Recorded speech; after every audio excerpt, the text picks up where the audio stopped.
Good evening বন্ধুরা। এই দেখো আমি এখন একটু রাতের জন্য একটু রুটির সঙ্গে তরকারি বানাচ্ছি।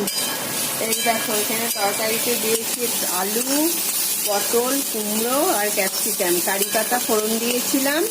কারি পাতা আর পাঁচফোড়ন ফোড়ন দিয়ে এই যে তরকারিটা বানাচ্ছি। এটা রাতের রুটির সঙ্গে হবে।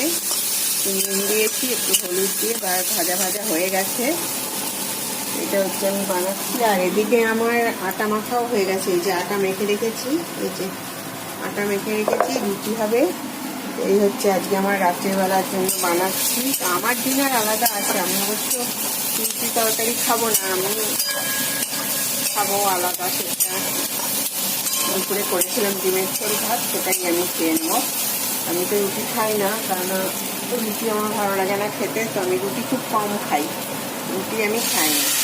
এই দেখো সবজিটাতে একটু জল দিয়ে দিলাম, অল্প একটু জল দিলাম, বেশি না, একটু মাখা মাখা হবে। এই সবজিটা একটু মাখা মাখা করবো, রুটির সঙ্গে ভালো যাবে তাহলে।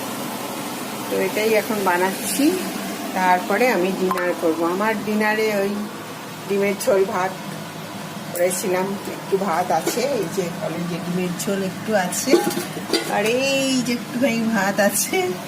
এটাই হচ্ছে আমার ডিনার হবে আজকে। আর এইদিকে রুটি তরকারি হবে হাজবেন্ডের জন্য। তো এই হচ্ছে আজকে আমি আমার রাতের প্রিপারেশন। তো তোমরা সবাই কেমন আছো? তোমাদের আজ সবার কেমন কাটলো আমাকে জানাবে। আমার চ্যানেল সাবস্ক্রাইব করবে, আমার সাথে থাকবে, আমার পাশে থাকবে। টাটা বন্ধুরা, গুড নাইট।